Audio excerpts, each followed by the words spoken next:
Espoir 47 que télé Espoir 47 la tiak pele chivie beduma que meu ami yo le luamo na le gibi ya ko télé Espoir 47 na nous commençons allo ajo gba amuna pe do jesia que tepe lati ai ye wa chokabana wanyo agwe asie kana do agwe asie ala ko mi apa do fe aba pade le fima ye na do fima kwa misi amusi le dibo wa wona ya ka wa aweno yo na ba do chebi we do na le bado le jemon be ilei atapame alo karabe moadia na ko to vide la do préfecture la ko mi apa do be ale tepama que egbia mi va comme le télé si agine mi pom kuda be na nya fu ezan gasheke abe lié mi po gamia na mi poma que mi sona no tuna mi apa subo mi apa ha jeje no si anusie enu enya sie ewula da apati otia ke mi no na tepesi aye mi de na na polisi okata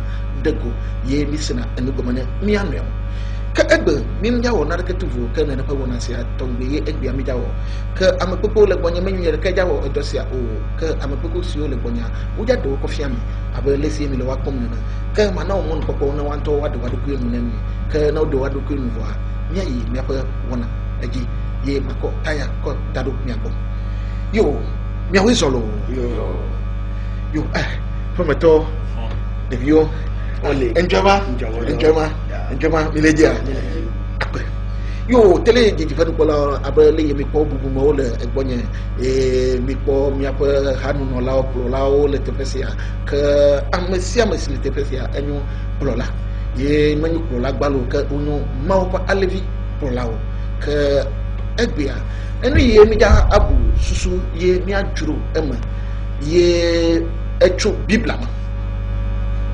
alo echo subo wuma kokroma ke egbe mi ja foncho mi apeto de la Yesu Kristo yibe kukunji agba ije mi ya yi egbe ni ba Yesu Kristo babia se yibe eku de mi ape nouveau taya ye Yesu Kristo ade de ova be ya ba de hihe bilibo ke egbe mi ja asrono pastor le konye neneke mizirmi o le konye ke na magro mizirmi o le kwa mazanga ke deka yele mi apa akurate ke egbe ko jano mi agbo ye mi asrono mi ame yo le tele agbo mi meno na tepe aba mi awajire mi meno tepe aba mi adonya de ke o kanu go besentie mi no na tepe ke na mi le tele agbo mi ma de ke mi le fi aba mi anda mi ben no vi be sumo de ayinko ke bo mi asen go na konsia wati ayinko numa yentie mi no ayine tepesia mi no tele agoma na mi kata mi asoro mi awizolo yo abe gamia ta ke egbe ami majiji gamia fun ke abe na mi glo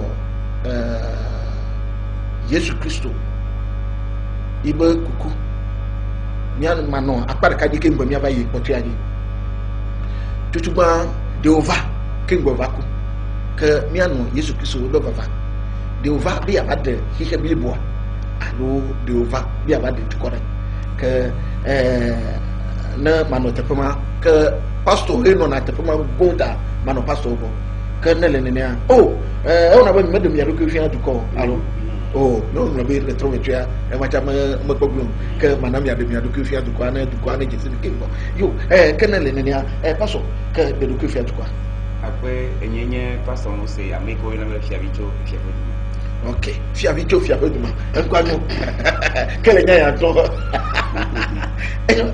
yo fo ye de ko fi atuko yo na ba pastor Kazmi cho church yo dan college go wanda chapel Kokata Yesu kom amen yo mi an fuko ke ta de ko fi atuko nda pe na anyi no pia enya si mi reke mi jesi baya nko yin wega Kofi Abdallah donc am so parliament ni lufiala de kali parliament merci yo ke ma mi agbe le mi abe subo mi ke imam yin allo nya allo sheikh okay okay akbe yo mi abe tele di pe ko la e wona ba me nglobe ye metro yi me che ke me problem o ke mi ayi mi abe emi so soraji Yesu Kristo de ova de hihebli boata alo de ova de tuko so yede eta iwo ke baglobe pastor no na tepe ya sukota mano pastor kalmi egbi amedibe la kwafo pa nemi adu nemi ayi agla fujasko akpe Yesu Kristo evare du koro daelu alo vare hihia ntie evare hihia ntie baba bia ema we be hihia la kode ne popo bena hihia la kode to iji yo Yohanes bagbale taton kuku ya dia aya madio maglo nele la lo ma chano fu baija o la fo ato le tame Yohanes bagbale taton kuku ya dia egblo ale ela bena alegbegbe mawo kihia bena ucho ye ntope tenuvi hena bena amatia masi kwa eji senala mele chotroge o kebun wakpo agbe mafo ba bia wa ekele bia e bedo nchi madiwe ma chono yi na makhlafi maro ta le nyanu a Yesu Kristo evade kihia kata enti mabade du kwareke to ala be kihia kata mawu to e biblia ba alegbegbe mawu lo kihia mo gbo ba alegbegbe mawu lo du kwado ebe alegbegbe mawu lo kihia o choye nto e be vitenu vi de kahana bena amasia me ke kwaji senala akpo de eye mele chotroga akpo ta Yesu Kristo a eva de hikiata eva bia ba de hikia kata ma ba de dukore ke tawo akpo Yesu Kristo a eva le hikiata alegbe maulo mi inti ocho ibe tenvi de katingo chona be America koji sela akpo dede akpo yo Pastor Mose oba mai gaka nyuma gloria kana mai yuanyu okay Pastor Mose Pastor Kazmi enami enya be Yesu Kristo a evade hihebli boata aba Yesu Kristo a ibe dola eleni eyumedela eleni Yesu Kristo a de ovale hihebli boata alo evale du kodeta melebo akpe Robert Jasco Yesu Kristo la evare hihia katata yi nukata obe alegbegbe mawu no hihia donc afia ba hihia la duko hihia duko katan le hihia katan alegbegbe yi wo no hihia yi wo cho efia teluvi kona be amesiame nyaso français aglo quiconque et amesiame le duresia de ma e que odi sekola o la apa ko ma non téléphone akpa mi ba fukpa eya ukonemi ke na ja do fukpa afowita no nanti ke mi no yidi yo imam alo Sheikh Abdallah Yesu Kristo Biblia na mi nyaba aba po alegbe ma wonu hihia e ko ibe televi deka nyama cho alo tingo to pelendi yo kuda hikiata kuda susba ama ila kwaji sela la ko agbemavo imam Yesu Kristo evado hikiata alo evado dukodeta pelebo akpe mi da pe na ma oni na mi asimi ologo enyaki fufonya bioa yaki pele koramea enike mawo bloso Yesu ti be baba ti le korame kunya ki Yesu te kuma bloso le kwenti le bi me enya jagba sibe ki nya to nya le koramea mawo le glori surat 3 verset 49b Yesu ayem do na yaki ki ye do na Israel juridi eti mawo le glori surat 3 surat al Imran verset 49 mobi wa rasulan ila bani Israil anni qad ji'tukum bi ayati min rabbikum Yesu maube do Yesu na Israel yuride yeke Yesu ba ebe musoma ube ndamenu maube amimanu mira so valami ene fami kukuto bonemi ba bible me Yesu ntonto cha kuma ke do Yesu a enami nya be mau do Yesu na Israel yuride mi ya kikimu ke nya ba de okube nyami demi po Matthieu 2 verset 6 a mau blombe Matthieu ni a évi bouba matin et toi Bethléem tu n'es certes pas la moindre parmi les principales villes de Juda car de toi sortira un chef qui pètera Israël, mon peuple. Maoulana Bethlehem éduqué moi Dieu sous le béni.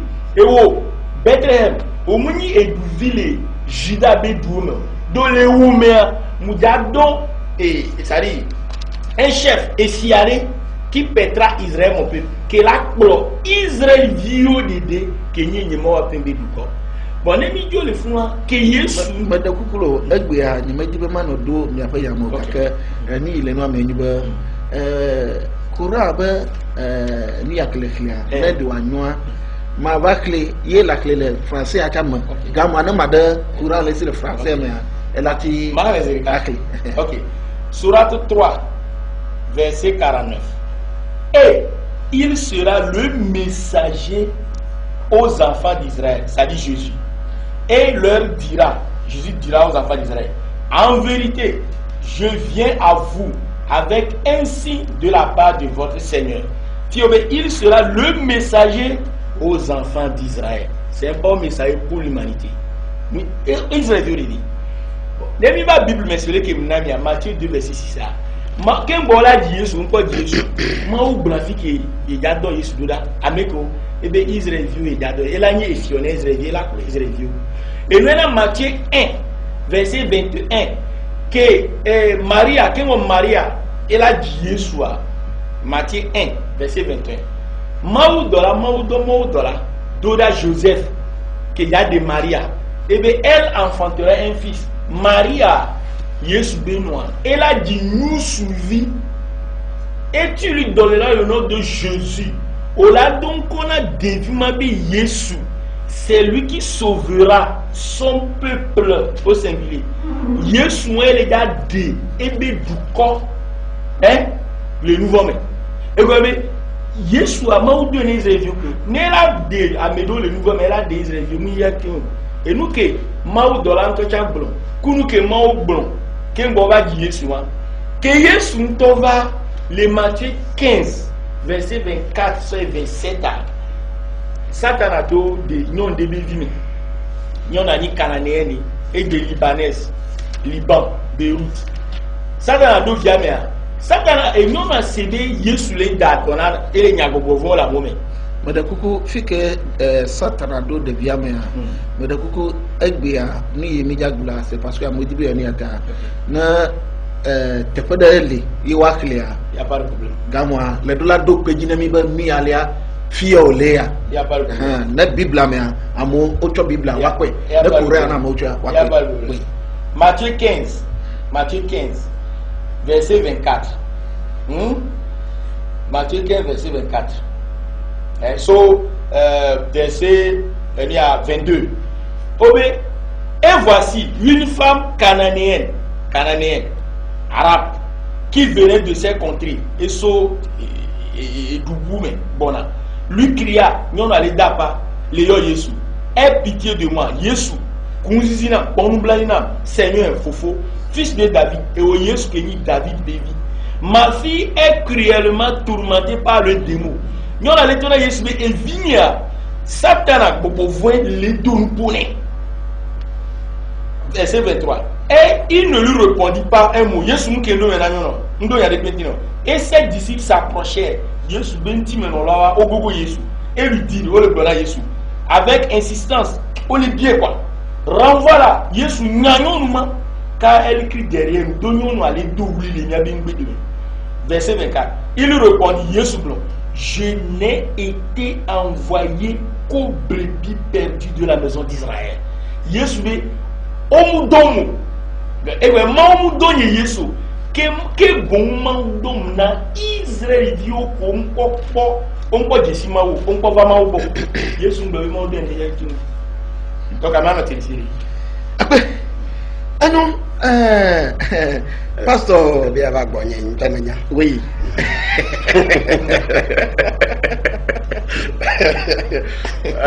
Mi d'accord no hallelujah amen. Mi d'accord no revient pour voir numéro dia. Potole moaji, potole bonye njam potole bon. Vous totore comme le miamu. Amen. Amen. Mi d'accord. E po. Yesu ba ki kiam be bava be na kisha mede de ya ale ke mi fufu de no fia agbla banya ka ma bla imako gbale ala be ni mi po Johannes be nka agbale taton Jean 3 verset 16 ya ke mi glofia obe alegbegbe ma lo kikia i o tso into be tenu bi de ka hena be amesiame agbara bia amesiame ke ho ji senala akpo nka dede e ma turu akpo agbara bia amesiame ke ho na ji senala kana me ho ji sia lakpo dede ya lo me ho Yesu Kristo ji sia adanya tuko kayo adanya fume kayo adanya kotata kayo negbe ko Yesu Kristo aji se benadi eya yi dobo abade yi kwa aya la ko de mai totoro mu aya ta ke nyonu ya chodubu mo metu Israel lo abale ntolo gbo ne chodubu me aye metu Israel mile go sana bidia chodubu me ni tu Israel ko be Yesu abinya le dola kuku be de untinya doda Yesu ba o mo don do da gbo ore Israel bio bo don do da anle ko bu maga de gbo do ra nya kele nya ku do me gake nyonu ya be koko popua ne mi kle ko me ya Badaku na parce que amako le télé agoma o je yo asende comme mire ta ne fi que ko ya clé yo na la commenter alléluia amen Matthieu 2 Matthieu 15 Matthieu 15 verset 22 mal Matthieu 15 le quoi Oh, il y a des bouts de quoi comme le film. OK Matthieu 15 verset 22 choy gomme 27 ebe aye kpoda kana nyɔnu aɖe dogo tso afi ma nutua wo me eye wodo ɣli gblɔ bena aƒetɔ David vi la kpɔ nye nu blanui vinye nyɔnuvi le fu kpem ŋutɔe tso gbɔgbɔvɔ si me ke meɖo nya aɖeke ŋu nɛ o eye esi eƒe nusrɔ̃lawo va egbɔ woɖe kuku nɛ gblɔ bena domɔe ne wòayi elabena ele wli dom le mía yome ke eya ɖom gblɔ bena womedɔm o negbe le Israel ƒe me alẽ bubuawo gbɔ ko ke nyɔnua va dze klo nɛ gblɔ bena fi me be miava ye ma ke nyɔnua va dze klo nɛ gblɔ bena aƒetɔ xɔ nam eye wòɖo ŋu gblɔ bena womeɖe mɔ bena woatsɔ ɖeviwo ƒe abolo aƒu gbe ɖe avuviwo o ke eya gblɔ bena yo aƒetɔ gake avuviwo hã ɖua abolo wuli siwo duduna tso woƒe aƒetɔ ƒe akplɔ dzi tete Yesu xɔ edzi gblɔ bena o nyɔnu wo xɔse la lolo ne va me na wo abe ale si le dzi ene eye eƒe nyɔnuvi la ƒe lãme esẽ nenema gaƒoƒo ma me gaƒoƒo ma ke dzi ke mikpɔa mekplɔ nye fofo me nya gblɔ ɖoa nye megbe o nye tsa melɔ yeƒe nya vɔ yi tsa ɖo la nɔ tɔ nya lɔ ne mi ke mianɔ zɔzɔm elabe wodɔ Yesu Kristo ɖo ɖa xixia me be woaɖe xixia me ame yi ke xɔ dzi sia ame yi ke xɔ Yesu Kristo dzi sia ela kpɔ ɖeɖe matrɔ kpɔ gbe ɖo nyɔnu ya menye Israel dzidzi o menye Israel dukɔmevi wonyo ta eyi ke wòva yɔ Yesu arabe ya lo arabe eyi ke wòyɔ Yesu gbã do ŋkua Yesu gblɔ be womedɔ ŋu ɖo ɖe agbɔ o nya ɖeke mele ye ko dome o womeɖe mɔ na be matsɔ ɖeviwo ƒe nuɖuɖua atsɔ na avuviwo o ke wobe Biblia be nyɔnua dze klo ƒo koko nɛ gblɔ bena awo aƒetɔ ne ɖeviwo ɖu nu le akplɔa dzi ɖe ke wòwli yawo ne hle kɔ ɖe anyigba ɖe avuviwo tsa ne le tsa ɖi va le yi ɖe womatsɔ kukuia wa ebia kpekpeɖeŋu efia be exɔ Yesu Kristo dzi se eka ɖe dzi bena ne gblɔ nya ɖe le yeƒe agbe ŋutia yi be fi be melame la se ala be ale ko gboro Yohanes ba gbale ta to poku ya jam ba amasia me ka hoji se ala bo do da hihia amasia me ka hoji se edane tu ko ka o edane nka o edane popoje ya o abdalayo edane miato kenele gamala kwemo na muslim o na nuka o ne le gbe hoji se le gbe yue kwa ala to no da Yesu a o do da hihia mo to go ame ka hoji se a ila ko do ka ame ka mo hoji se wa kai kuma kogo mala Yesu gbo wona le gbe ko ji se kwa akogo nyonu ya manye Israel ji Jehovah ko ko Yesu ji se a ko dede o be ibe dia manu menunka me la masenu maka ka fufu mai ke o le kuku de na Yesu ye Yesu ko ibe nyane a o nyonu ko se la lolo melem ya do mo bwa elo ko ji nye se ale ko se wa lolo ta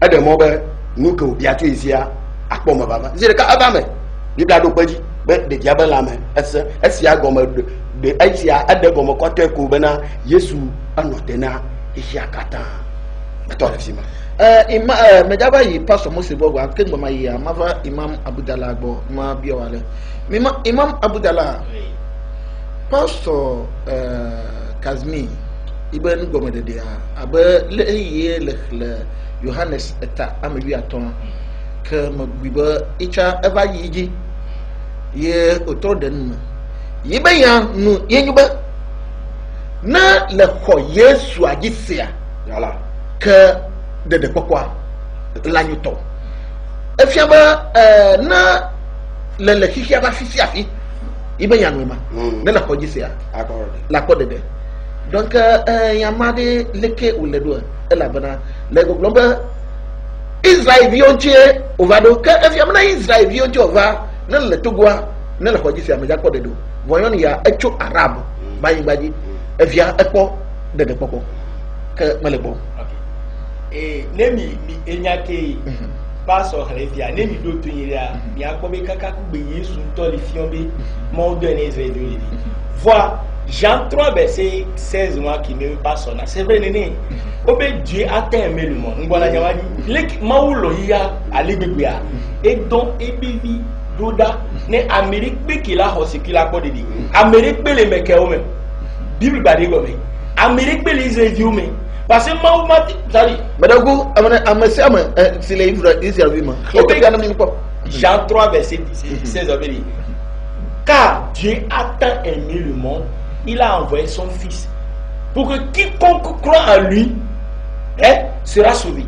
Alors quiconque parmi qui parce que Mahoumou Daradio Matthieu 1 verset 21 il dit comme c'est lui qui sauvera son peuple. Yesu est là d'aider du corps les nouveaux mais il a des autos qui sauvera. Maintenant Matthieu 15 verset 24 il a dit Yesu dadona de yabe nyono abivia munya sebe Yesu de nyono les nouveaux mais sur le paradis c'est mort parce que Yesu be baba kwebe doyoyo etogo ne ame dadona munya sebe ke dodona ya paradis do kwa o de deore Yesu le verset bien dit que nyono ale e ba be tabule Yesu be nko lezi Yesu dia e be hona vini la honam la Yes, il n'est pas bon, Matthieu 15, verset 26. Il n'est pas bon de prendre le pain des enfants. Yes, les deux pays. Nous devons la sorte de Dieu, mais quand de Dieu, Israël, on a une encore. Yes, nous amima qui mentionne et de les jeter au petit chien. Wassona à vous vivre. Yes, nous sommes. Yes, il y a Amérique qui nous Israël à vous vivre. Or, Jésus dit à or dit-elle, nous on a tourné Jésus. Mais les petits chiens mangent les miettes qui tombent de la table de leur maître. Nous on a tout dans Jésus. Voir vous voir. On crie que gagne le wabi fofobé. On va faire comme ils ont dit. Au Tchad Duna. Et ben il y a des gens qui disent Dieu peut pas. Israël Dieu peut pas. Voir. Et oui que la guerre. Il y a des dîners pas. Haya quoi. Le que Jésus blanc. Alors Jésus lui dit femme, ta foi est grande. Et on n'a pas besoin de lolo. Qu'il te soit fait comme tu veux. N'est pas nous qu'on dit n'est pas maintenant. Et le même sa fille guérie. Pour des dia ko haya. Yesu be et donc be yona di dia. Nous les chemins nous ma et là paradis ori. Yesu mauto Yesu là ba débé du ko le nouveau mais soy paradis et les nisédio et dans on a même les fiers au dollar des prophètes de dollar pour faire nouveau au besoin théorie.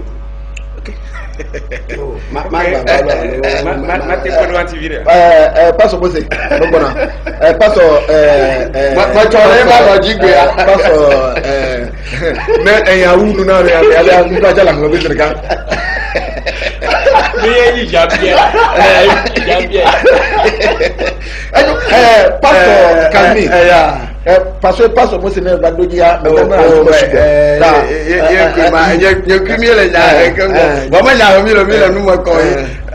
Alléluia. Donc na ma comme nyira imam ya na ma comme nyira c'est parce que nous itie melende nous nyama enyenyo qualifia we je tutwala zamijo na ma comme nyira efiaba o dadona mea manyuba o plamia yi de kokko o damia le nouveau que bon doyo ye o danamia okay enyo na hu no dadona wa mefiaba enya hu ti let's go okay yo meta kwena bia fofo abudara polondo mi le yin ne kwimi mo aso gbegbe emi yira peta degbe amen mi da kwena ye bonu medede ai menya ola nu nya vivinto mo so mi le yivo enya e benya ko gbobe na ne gomenyi bo da do no ko le podede wa eleme wona jibe ame aba ko Yesu ji se yo teremti yo so ye bomo you sorry what ibo do jide est-ce que akpode de lo aloma akpode la be Yohanes magbale tawia den aba amasia me ko jisia ma le chochoge akpo bia ma choro akpo ko se mada nanya be nyonu a tubu moto onu ati ko jise ati kareji de la tiada do de dia ati ko jise bala tiada yi ese mada ko se de popobo iko ko le gbo na evia ati ko se be le ne icho play vi koda sine Yesu alo yo sore yeku Yesu iku ivia neti dato no yo iku ivia yo sore ye gbadodo ja ye be nyai ko glodadie de popo me nyai ko glodadie ati ava me na yo za hose mazo play Yesu ba kamela tochorogo kala po me nyai ko glode Yohanes bagale tawi adam ba amati ame ko hoji sia akpo agbe ke gumele tochorogo akpo wa tochoro ma bo enyebe ame ma kpodedo wo se mara vivia bona me atwa mo gbọ́dọ̀ do bo gbe na make ko ji se ya ma mele nka totroge akpo oku ana nyonu a nya ya ogbla nya ma titre den ti olu won cha me ji ma gboro na ebe de na nyonu ati ko ji se be la ti ada gbele yi vinti yo va gbo yo nye yo ba to ko ji se ke bo o ye ku la ti ma we ne yi ati be nyonu mo mo popo mele afi bubu ade ke na gbe Yesu jiko ese mara dia nyono mo popo me la fia de ko ibe mo popo kata le Yesu ji be Yesu de ka pe ati akona yi o se mai ko le me ye bro ne be ko sa lo lota nu yo dia ne ba me ne a mo ko se be ne nyono ma no tere ko se magia de popo ava mata ko do yo achiu le ale kam ya bufa de nu e ma nya ala ma ata ni ba wata yo do na me de ame mo kwa me ajisu o pobo ipo nku na ko yo to be di de me a ma ko de do ko se ke nyonu ma sa le gama iko global lolua nyama popo ko sa atri ta ne nyonu ma sa ko se ma ko Yesu ra me kai be nyonu ma ma chochoro okay akpe ko se atri ko se atri ko se de popo ba paji alo ko se le to dada ba paji ni igbo mele be de me ti ko se le to ba dada ba paji yo nye mi to mi po mo ara lo unye ugbelu legbo kaka motoro mi se me radia unye abi nyare ka mata anyi bakpo du legbo nye umu de mo na bere ma to afufi obonu akona akode fi mo ndu na ko vi o atui o se me radia legbo e du legbo mabiji o inyo na ti le ko se ma ike Yesu du legbo gbo nyare pepe ke bo wa ti akore nyume inyo no amati onka mati trore Yesu yomo yo ledenti kaka nu ji oloba nu ikadi lele ya ekpo mo baba no wa mo fo se be nyon mama to play bi o okay Imam Abdallah Yesu Kristo kenwa ebe le ye wo didi le di le wo didi a never me na ono de via kodo lolo na yonu a de ibe diklo Yesu Kristo do be ya ti akode de popo la kwa lo mapo akpe no nenyonu aso beji be ya so pasa Yesu be la kpo didi a ma kpo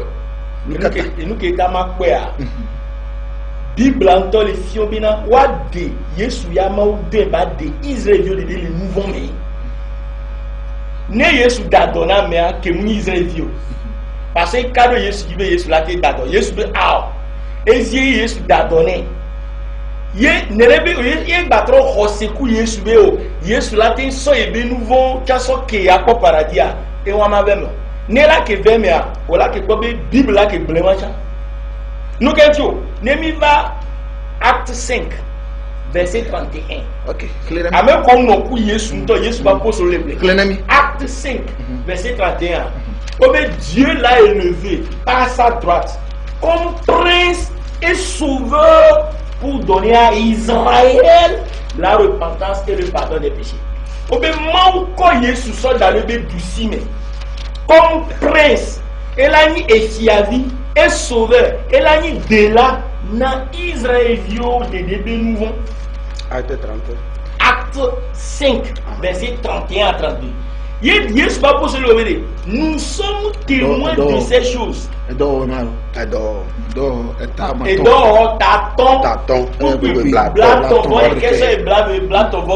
Marc le. Yesu va poser le verset. Marc le nami le fi. OK, le verset.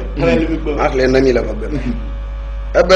Ametsi amau do de chile epe ndusime abe kplola kple xɔla ene bena wana dzimetɔtrɔ kple nuvo ƒe keke Israel. Continue.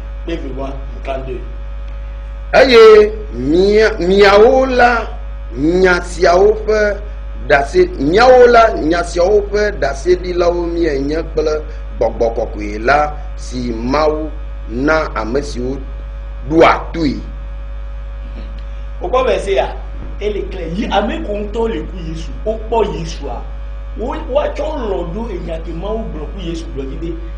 Ne ame ko gbo mo do Yesu do ne o la kpo dede. O la Mawu la de o to le wa be nouveau me. Mawu la so be nouveau so ko ku wa be vodera so ki wa Israël vio pe.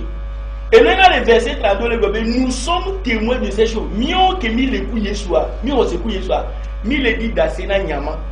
Be maou don Israël Yesu ndela tout Israël yo be nouveau pour yame que là on se dit. De même que le Saint-Esprit, c'est que Boboko Kwacha est d'accord. Be Yeshua maou de la d'Israël. Même Boboko Kwacha lo be Yeshua, Israël yo ta pe maou de la de le nom. Après mais fifiazon mava pastor Mose bon. Pastor Mose azon magbona ba oba meyi nyecha meyi gaka nyi mekanu demo a ke na na fa meja nyu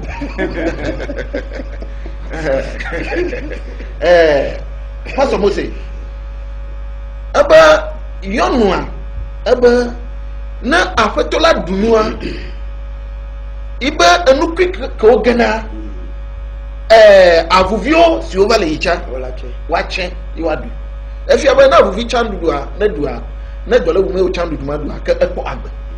Okay, Yesu Kristo gbe na ba wo kwase na do donc ibe kwase a na eva mene abele yodi na Imam Abdallah ibe yanu ale gbogbomba alo Sheikh Abdallah ibe yanu ale gbogbomba yomu a me va le kwase ba padi o que va le doyo il vient de pas doyo et tu va me va ba on a deyo alors on a deyo qui vient wa paradis somo que bon na yodo ivia leke eyama la donjire mi anyama nya fa fere ko epo a ameseme ke ho amaregi siare nu gadele watima khola mama gbo atima khode de popo la mama gbo ne niake ne na amama la nu iti wo le gati melo afuti melo nu iketi melo na khodi se bela tima wene gba la wene moi to kara reke o comme dit match on avait fier les filles ne mi pas Johannes Bakbalin tagma publiquement et le français comme les filles c'est problème au commencement chapitre 1 verset 1 au commencement était la parole et la parole était avec Dieu et la parole était Dieu. Elle était au commencement avec Dieu. Toutes choses ont été faites par elle et rien de ce qu'elle a été fait n'a été fait sans elle.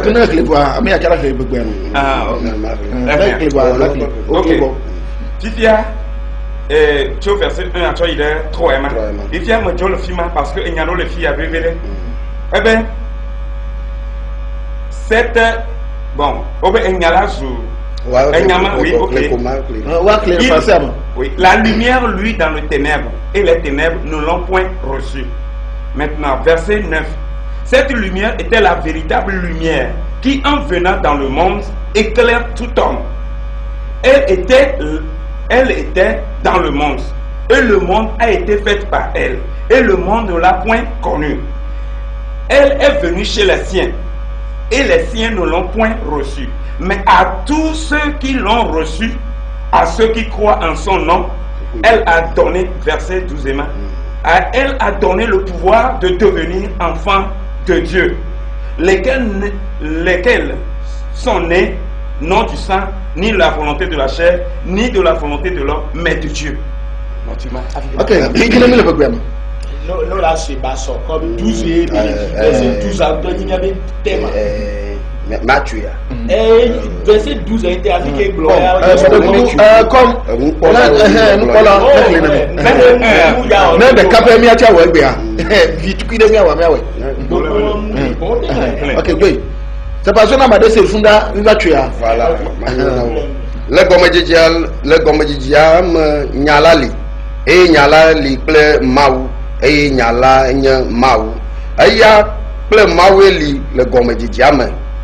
Wonu katanto eyamaji eyamanομela omowa nanaka si owona o eyam agbele agbela nya amu fe kekelila kekelila klena le vivitime vivitila mekwe o ameade va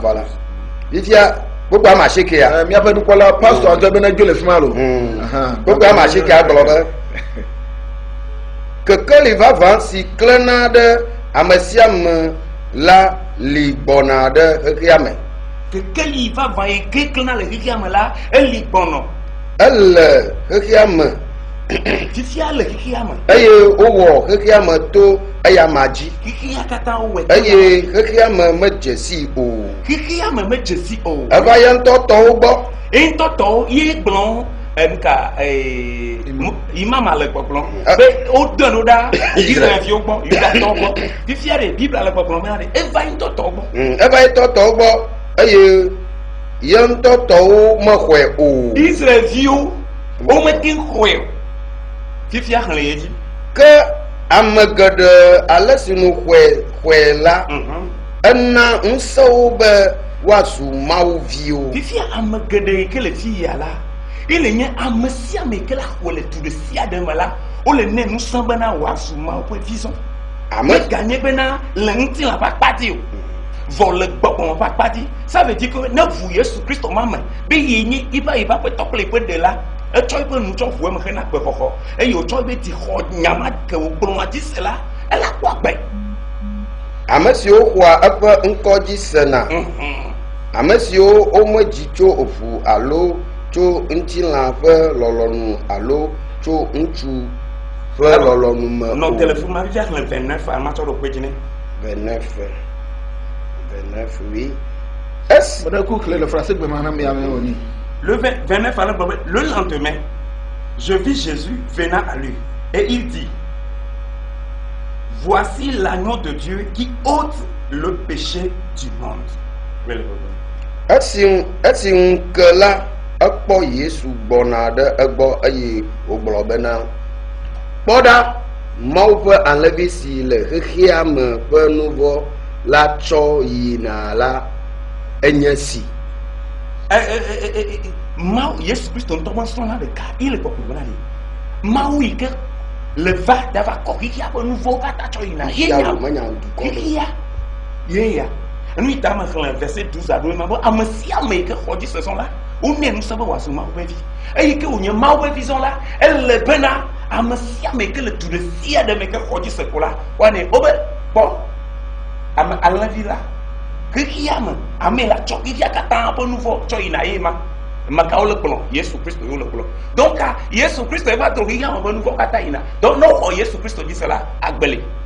Ok, Imam Abdallah, majava gbo ye eni ava mabio ni adeka. Uba enyala be eva meva tonyo gbo kake tonyo be hom. Ye se ye ebobe azo amesia masila hoji sela. Onne muse be wa nu mauvi. Imam Abdallah de fi aba nyanto ke na fi a ne mako ejisia. Wonne hu sebe matros mauvi de manyu hike bliboa yima ne la khojisi ala dia to de doa mele bo akwena mi enua ke oglo le Jean verset 12 soya ne mi po bi me keke wa Yesu ben fefe ko bi mu wa kike wala ko be Amerique bi ke ho Yesu disi ya Israel viwe ame ko gbo mu ho Yesu disi sa Israel viwe ne bien so se go me Jean 1 verset 12 qui vient là be Yesu va tobo et tomo ho vo Amérique bi ke la ho disi ya on ne mu se be la tos mo wi ye le même bible wa me o la ko be na le Yesu be baba ame ko ho se ki ke ka ke na ye jua Israel bi le Israel ju be ka me ko mu ho se wa we si te de ibola wi ne pas sur la déception ma diki le Yesu va kake blomo bien kake jo est-ce que Yesu blomo bien na mi ke mu Israel ne Yesu ke eto gbebo ma hwe ne de Yesu ke trojo be blo ma u bien na mi ko mu Israel donc elle fait verset elle fait Israel a mi ko mu Israel Yesu bon Yesu ba ko to le Israel di o ko bu ma hwe ke jo o ko bele yo mutati we yo dubu ke mu Israel ile bible me ya be ngadi be mo do Yesu ne Israel et là na me de si ke gbele o se lo Yesu dia Yesu ba de na mu Israel dio parce que ni a trouvé quelque ne mi va acte 13 verset 23 obé c'est de la postérité de David que Dieu selon sa promesse a suscité à Israël un sauveur qui est Jésus. De quoi be a me dibe na mi ukle noa wa kle ame ye le begome ala segoma ame ye le français begome ala segoma gama no noa me ko. Acte 13 Matthieu oui mal le français mais après là je le oui. Acte 13 verset 23.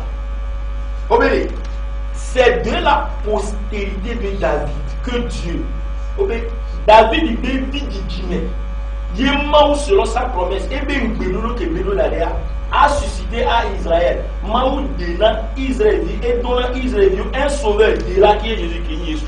Israël on m'a pas dit que Israël Jésus va là-bas de Israël, mouilla qui ont. Alors, c'est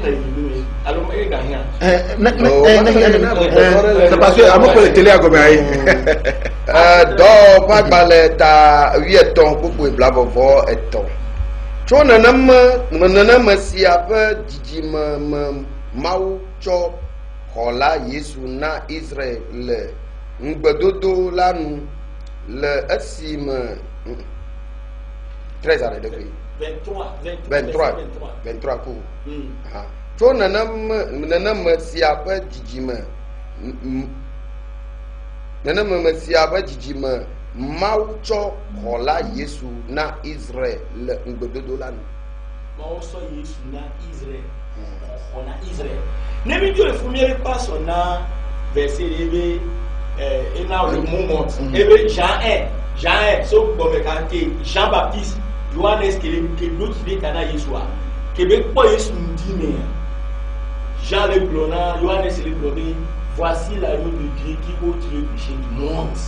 Le monde dit pas son verset voyez sous trop de monde mais il y a quelque chose que Jean-Baptiste Johannes moi Johannes Yesu apostole Jean-Baptiste prophète et quoi Yesu et bien voici l'agneau de Dieu mais comment on va lever qui ôte le péché du monde que parce que là c'est que va les druhia bimouvo le monde moi le faire il y a qui ont bible quand de comme mais pas Jean 7 parce que bien c'est comme le bible c'est comme parce que Yesu dit donc moi il est clair ils est vieux. Ok, Mido. N'aimez pas Jean 17. Jean 17. Johannes et André. Yes. Vous pouvez m'assurer Jean 17. Yesu le gobenade. C'est pour eux que j'ai pris. Et Yesu a moulé tout bedado Israël dit en terre. Je ne prie pas pour le monde. Et Yesu n'y moulé tout bedado il y a quelqu'un temps. Le moment moi que Jean Hazard le fina mouille il y a quelqu'un. Na Israël dit que bon auto Yesu le parce que Yesu waouh moulé tout bedado Israël dit le monde je prie pour c'est pour que je prie le monde israélite c'est pour que je prie. Je ne prie pas pour le monde. Vous voyez, que moi, Israël, je ne le double la droite. Bon, n'est pas les deux. Il y a sur le moment. Mais pour ce que tu m'as donné, avec les Israéliens, avec Kolo, c'est pour Jésus. Waouh, avec Kobia, c'est pour ce que tu m'as donné, parce qu'ils sont à toi, parce qu'ils t'ont. Bon, maintenant, il y a ces moments ici. Le mouvement d'une toile est mais de coucou, fi que le clair. N'a pas clair le comme le fi à qui me a trop dit. Verset.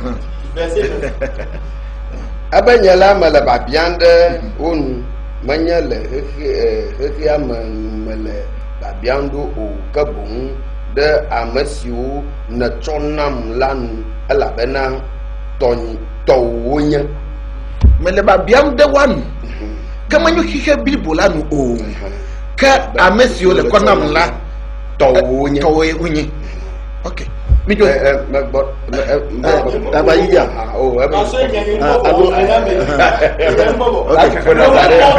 Le mouvement doit pourquoi les Bibles mais mon il y a et donc comme c'est ça mais le monde l'humanité ça il y a quelqu'un à côté qui mort l'explication de Kawa que les Bibles maintenant que le monde nouveau là amigo les nouveaux les Bibles avec quel monde sens ton cosmos allez Mao doro idio et nous potio que moi que mia beto va mia les gens qui c'est mia poré monde ko les broni monde il y a quelque chose le nouveau là que Israël vient pour le nouveau mais Jésus et dans le verset 9 à dégomme eh bien je ne prie pas pour le monde moi il y a quelqu'un table de garo même pour ce que tu m'as déjà Israël vient pour un peu de ciment wa me de garo parce que on peut m'auto expliquer. Et maintenant les gens disent cette moi ne vivent pas comme vidé. Ne vivent pas comme vidé. Yesu le bébé voilà c'est il pas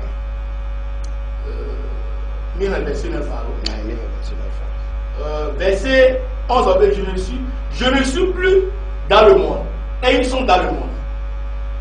Ah oui, ma 14 et Jean 17 verset 14 à 18. Johannes dit à André, vous pourriez nous. Je leur ai donné ta parole. Je leur ai donné. Je leur ai donné ta parole. Et le monde les a haïs. Voilà. Et Chiro, est-ce qu'il y a quelqu'un qui va alors Israël pour le nouveau me pour là où il sera pas pour toi Chiro. Israël, mais le monde les a haïs parce qu'ils ne sont pas du monde. Parce qu'Israël on les yam parce qu'ils ne sont pas des pécheurs israélites. Parce qu'ils ne sont pas du monde. Parce qu'Israël on les yam et il y a Chiro et on les nouveaux l'homme. Oh c'est pour mais Israël nouveau l'homme Chiro. Maintenant, verset 15, verset 7. Ils ne sont pas du monde, comme moi je ne suis pas du monde. Israël, apôtre Loyawa, on les yam, c'est vrai que Jésus a mis les yam, Jésus les yam, et le bongo. Et bien, on les mouvons en l'homme, c'est vrai que Jésus nous les mouvons en l'homme, parce que nous avons aussi des cadeaux. Verset 18. Comme tu m'as envoyé dans le monde,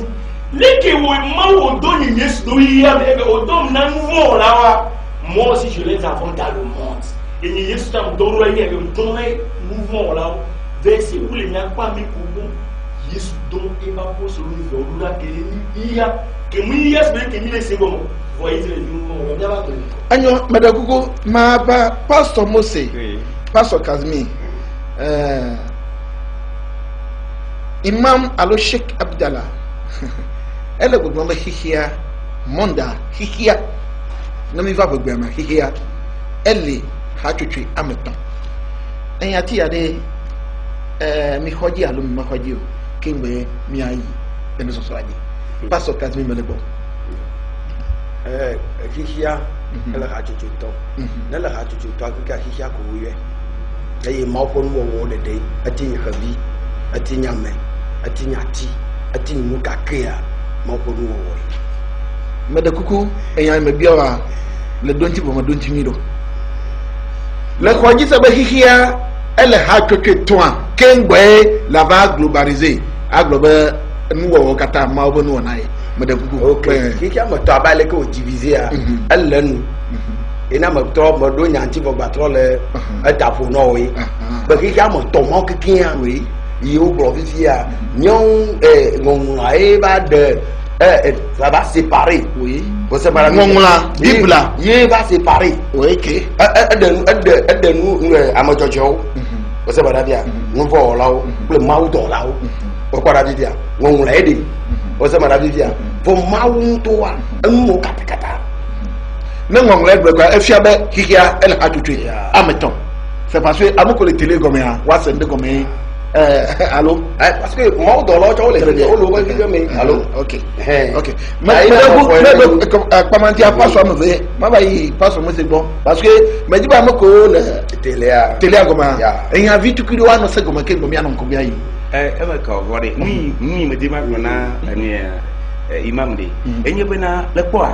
Elle est non, il y a pas ou elle est non. N'y a pas le problème. Eh ben, il va, Jésus-Christ va. Mais il court qui a mis le plan fiaré. Et divisé le que tu as. Il y a plusieurs mondes. Voilà. Le monde des adultères, voilà. Monde des ivrognes, monde où les faux. Donc, moi, et que le plan. Bon, nous, il me le plan, il n'y a pas de Jésus Benadi. Il n'y a pas de Maubedi. Et donc, Jésus Doula, qui a mis. Donc, qui a mis ça veut dire que à meilleur que la Ligue à dire quoi. Planète a dit où le plan. Pastor Mose. Oui. Oh, mais de coucou. Ni comme me dit ma seigne le boblon bia monde où les sang. E fi aba kiki o le sang que aba un tata banu so soro. Ken gba kiki bi bo ado pogodo a o le. La chena ne no. C'est parce que y a me bien aba kiki ale. Kiki ale. Kiki ale. Il y a c'est pas les me couleur. On va de katotu o kenele kiki ame. Oui. O se mara bi. Katotu ne le kiki ama. Ye mi agolo. Kiki ade kapui. Nyani go me dima selfia. C'est parce que mon là, il va le de hatotu le to. Va Yesu Christ me yan gbogbo wa aba me va de hihiata. Hihiata ko hihiata. Très bien. Le ye mon là va le de hatotu le toa. Fima me dima se go ba mon là Yesu Christ de va le hihia be hatotu ko mon là le de le voir. Alors va le hihia glib wata. Kiki ni me dima se Anya me kola. Anya me kola le problème là. Oui. Nanyi be imanga ma hihia ko chade. Eyi kromia mi le nyimade. Maube, mamunye mawe o hihia. Mawe o hihia klebe nu menu katame. Donc ici jala mauma e don me do dala. Be no aba sauver ya me. Le hihia mala. Bo amako ba de amo yo hoji sela. Yo wi wa de la. Da ngba makihia na mi ola. Même ne ba me hare nu yin nya yin ra de. Ame mawe globe ya va be ya ba de amagbeto. To Yesu di la. E na me ke mo ho Yesu Christ di se ola. O de ola. Ni glomelema parce que ni ko Roma to fa kan ya. Ele glonyare ti abena Israel yo di popo, Israel yo wo over. Voilà pa e. Nunca tal. Parce que Yesu Christ là, et il va pas finir la Jofia Roma ton ni a kamia ka chitilmiati. Miti de kakle na mi. Roma ton fa dans les états maton pour ti amenye aglobe, mais Dieu prouve son amour envers nous. Maou de ibe loloto fiami en ce que lorsque nous étions encore des pécheurs, Christ est mort pour nous. Et il kemia nous vola. Ha là, Christ pour le miata. Nous pour ta. Pour le miata. Donc ça veut dire lui raisonnement ni que me dit ma gloriole. Et Christ Yesu elle va de hihia katata. Amusia me que gbe hoji sela ala kwa be. Elle a pas de elle a benuka.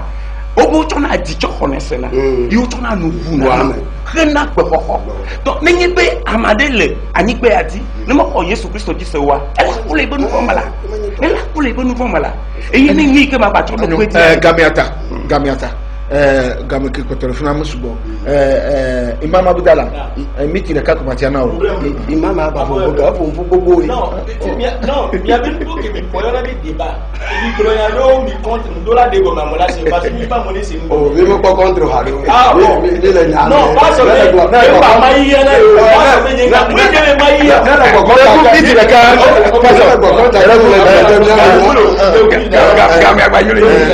miti le ka Yesu a été Maoukin dans la Jésus, Maouto Jésus Israël là. C'est fini là. Est-ce que Israël vient le faire bien le moment d'obéir Israël vient pour les mouvements hommes.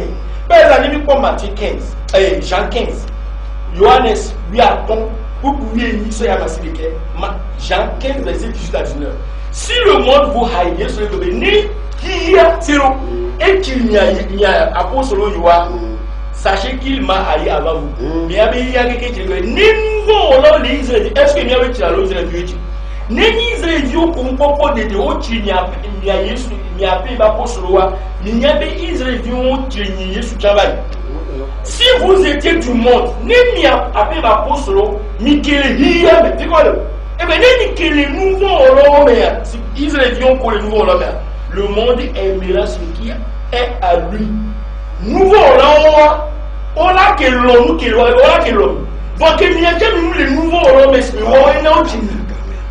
ok. Donc, c'est clair. Gamiata. Gamiata. On a besoin gati aidio. Mi a télé disponible pour là.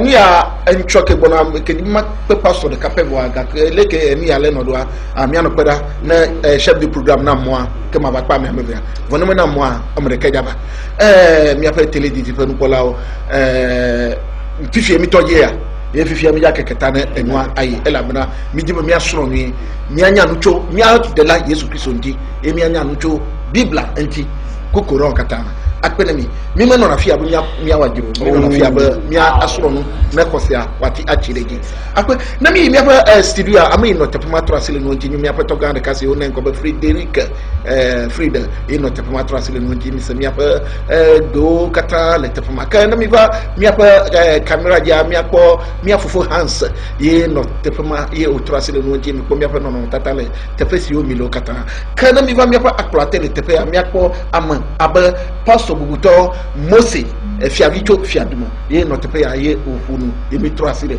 no katanti kadam gele fuma mi akpo pastor bubuto mo fama pastor Kazmi pastor nko wa mbala no bi semedo koku Kazmi ya ye no tepe ya mi trasile no katanti kadam gele fuma mi akpo imam bubuto Sheikh Abdallah ye no tepe ya mi wono imam wo le kwa msan ga ka ye no tepe ya ye mi e wono ka egbeto ami akosere tepe ya mi yom ko ba mi anovi Jasco e ba enchoku dagbe na fugasika ka never no tepe ya ye mi asoro no akpe na mi agboba baba